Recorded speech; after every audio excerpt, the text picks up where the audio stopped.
ஒருத்தங்க கேட்டிருக்காங்க, தொடர்ந்து சிந்தனைகள் வந்தால் எப்படி சிந்தனையை நிறுத்துவதுங்க? எப்படி சிந்தனைய நிறுத்துறது அப்படின்னு கேட்டிருக்காங்க. இதுதான் பெரும்பாலான மனிதர்களுக்கு இருக்க பிரச்சனையாவே இருக்கும். நம்ம ஒரு விஷயத்த சிந்திக்க ஆரம்பிச்சுட்டோம் அப்படின்னா, அந்த லூப்குள்ள போய் மாட்டிருவோம். இது ஜென்ரலாவே நம்மளுடைய சந்திரன் சம்மந்தப்பட்ட ஒரு விஷயமாவே இருக்குதும். இந்த சந்திரன், ராகு, கேது, சனி இப்ப சனி, சந்திரன் காம்பினேஷன்ல இருக்கு அப்படின்னா, தாட் அப்படியே ஒரு லூப்குள்ள போய் நின்றும். சந்திரன், ராகு காம்பினேஷன்ல இருக்கு அப்படின்னா, இப்ப சில பேத்துக்கு ஜாதகத்துலலாம் சந்திரன், ராகு சேர்ந்திருக்குன்னு வச்சுக்கோங்களேன், நீங்க ஆக்டிவாவே இருந்துக்கிறது நல்லது. ஏதோ ஒரு விஷயத்துல டிஸ்ட்ராக்ஷன்ஸ் அதிகமா இருந்துட்டு, நெறைய வேலைகள் உங்களுக்கு குடுத்துட்டு, உங்களுடைய சிந்தனைக்கு வேலைகள் அதிகமா குடுத்துட்டே இருங்க.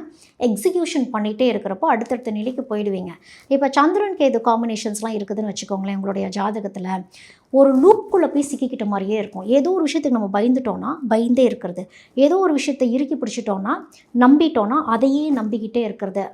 இப்ப இல்ல உங்களுடைய நம்பிக்கை தவறு, கொஞ்சம் மாத்திக்கிங்க. இதுதான் உண்மையான விஷயம்னா கூட மனம் ஏற்றுக்க மறுக்கக்கூடிய ஒரு விஷயமா இருக்கும். அப்ப இந்த மாரி எண்ணங்கள் இருக்கவங்க தான் என்ன ஆகும்னா, அந்த லூப்குள்ளேயே மாட்டிட்டு கரெக்ட்டா தூங்குறப்போ ப்ராப்ளம் வந்துரும்.